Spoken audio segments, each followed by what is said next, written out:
Hello, everybody, and welcome back to Expert Examiner IELTS. My name is Glyn, and in this video, we have another practice speaking test, this time with Daniel. Let's check it out. Good afternoon. My name is Glyn. Would you please tell me your full name? My name is Danial Ramazan. And what should I call you? You could call me Daniel. Thank you, Daniel. Now, in this first part of the test, I'm going to ask you some questions about yourself. Where are you from? I'm from Iran. I currently live in Iran. And which town or city do you live in? Well, I live in Rasht, which is a city in north side of Iran. And do you like this place? Yeah, it's quite lovely. I love living in this place. And are there any famous places in this town? Well, I guess there are some historic places here, and furthermore, it's a tourist attraction city. But I don't know about other like famous places here. And what do tourists come to see in your city?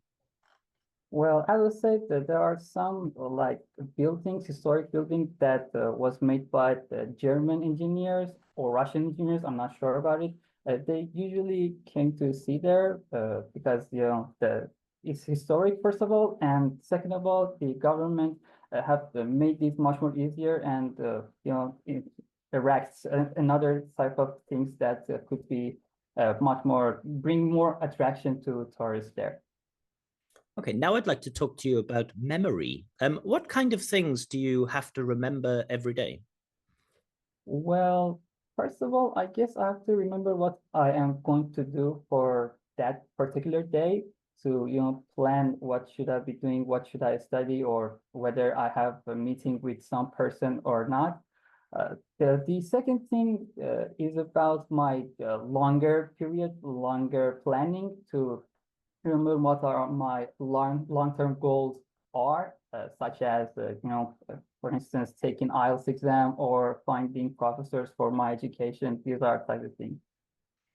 And are you good at remembering people's names? Well, it depends. If I know that guy or I have a uh, daily interaction with him or her, I wouldn't I wouldn't mind remembering them. It wouldn't be difficult for me. But if I don't see them much, it would be a bit challenging to keep up with their name. And what kind of things do you sometimes forget? Wow. Well, some things that are not that much relevant in my daily life. For instance, in my studies, I somehow it happens that I forget things about some formula or mathematical programming concepts. These are things that I forget quite a lot compared to other things. But I guess I don't have any problem remembering things that I need. Let's move on now and talk about tea or coffee. How often do you drink tea or coffee? Well, I'm a tea person, and I guess here in Iran, most people like to drink tea over coffee. To be honest, I drink tea a lot, like six, maybe seven cups of tea a day. I know it is a lot, and I'm planning to like mm, drink less, but I can't do it because I'm kind of addicted to it. And what kind of tea do you drink? Well, I drink green tea, but I believe in Iran, most people drink black tea. And what are some popular places to get a cup of tea in your hometown? Well, I guess you can find a cup of tea like anywhere. The most common place is cafe. Uh, Other than that, you can find a street vendors. Like when you like walking and want to go somewhere, there are lots of these places around the town, and you can see it. They are in the park, they are in the middle of the streets, anywhere you can find it. You wouldn't have any problem drinking tea here. Okay, thank you. Now, in this next part of the test, I'm going to give you a topic, and I would like you to speak about this topic for 1 to 2 minutes. But before that, you will have 1 minute to prepare for your talk, and you may take notes if you wish. Do you understand? Yes. I will now share the topic on my screen. Can you see the topic? Yes. I'd like you to describe a risk you took. Your 1 minute of preparation time starts now.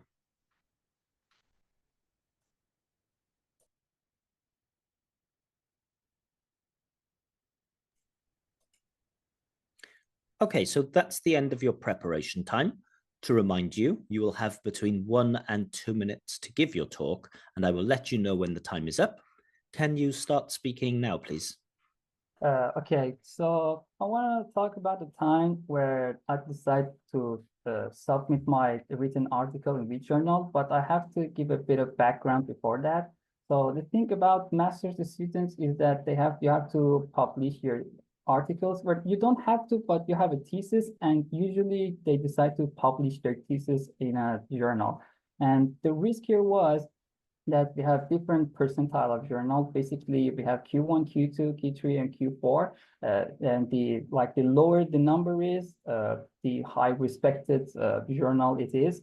So it would be much more challenging to submit papers on those journals.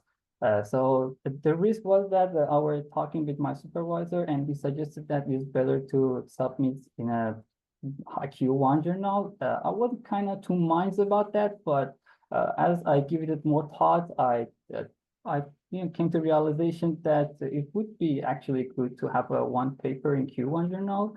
And the results of our submission is not clear because our paper is still under review. But I kind of feel anxious about it because it might got rejected, and the process of submitting is lengthy. Uh, to give you an example, we submitted in like spring, and we haven't heard about them because we have two referees that have to review our papers and give us feedback, and they haven't said anything, and anything can go from now. So yeah, I'll give it more thought. If I go back in time, I wouldn't doing it. I wouldn't do it because I guess it's okay to have a paper in Q2 or Q3 journal. I don't know, at that moment, it was really fascinated and exciting to submit the paper in a Okay, very thank good you. one. Yeah. All right, so you've been talking about a risk that you took. Now I'd like to move on and talk about taking risks in general. Yeah. Why do people, or why do some people like dangerous things? Well, the thing about nature of taking risk is that in order for you to gain more profit, you have a more return on anything. And I'm talking general. You have to accept risk. You have to tolerate risk basically. So there's yeah, if you take more risk, you are more likely to give a bigger reward. But if you don't take risk, you probably won't get a good return on what are you doing. And some people think that parents nowadays, they don't let their children take enough risks. Do you agree with this?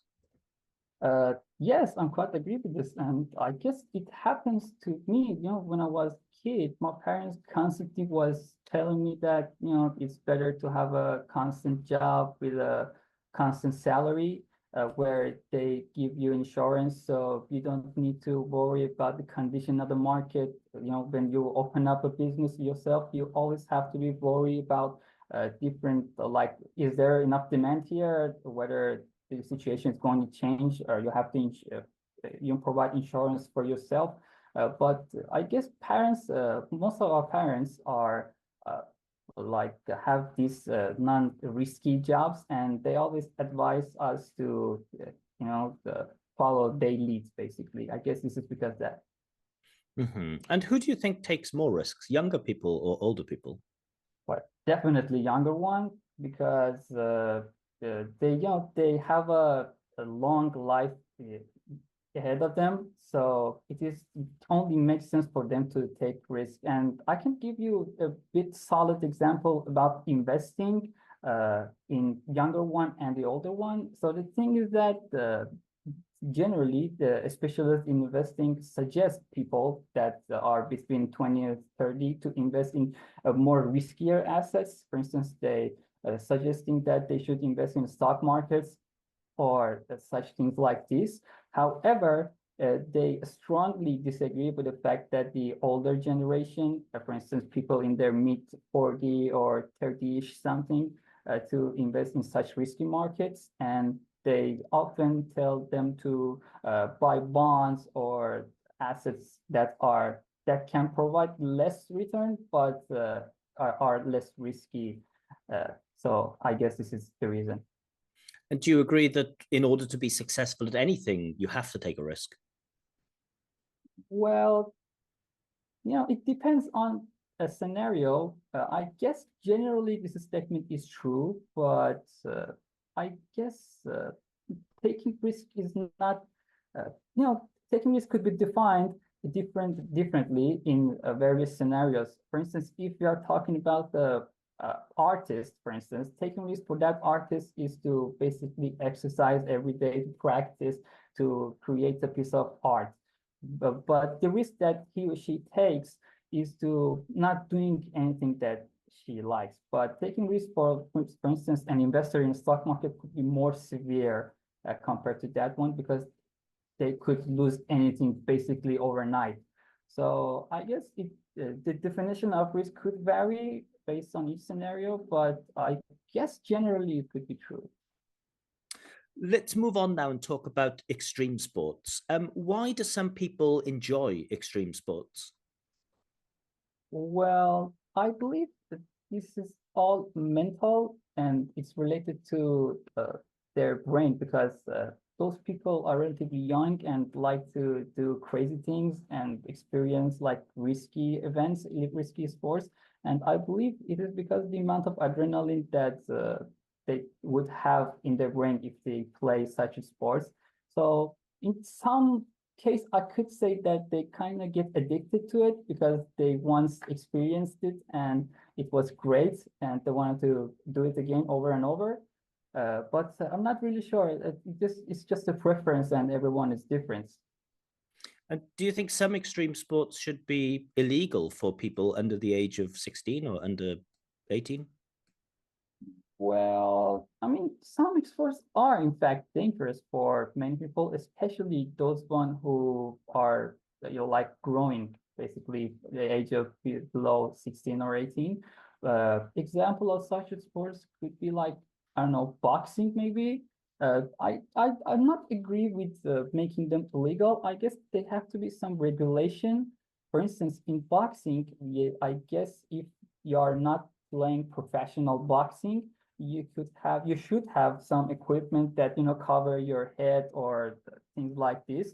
I believe they should have such instance of regulation in those sports, but not to like make them illegal for other people, but it would have a negative effect on a children or a juvenile that want to do that sports. Okay, thank you. That is the end of the test. Thank you. All right, so I hope you enjoyed that practice speaking test with Daniel. Of course, in the next few days, I will upload another video with feedback, comments, and scores for each criteria for Daniel's speaking performance. If you would like your own practice speaking test, you have to do this now through the Telegram chat. The link to the Telegram channel is given below, and all of the instructions are there. But for now, I'll leave it there. Thank you very much, and goodbye.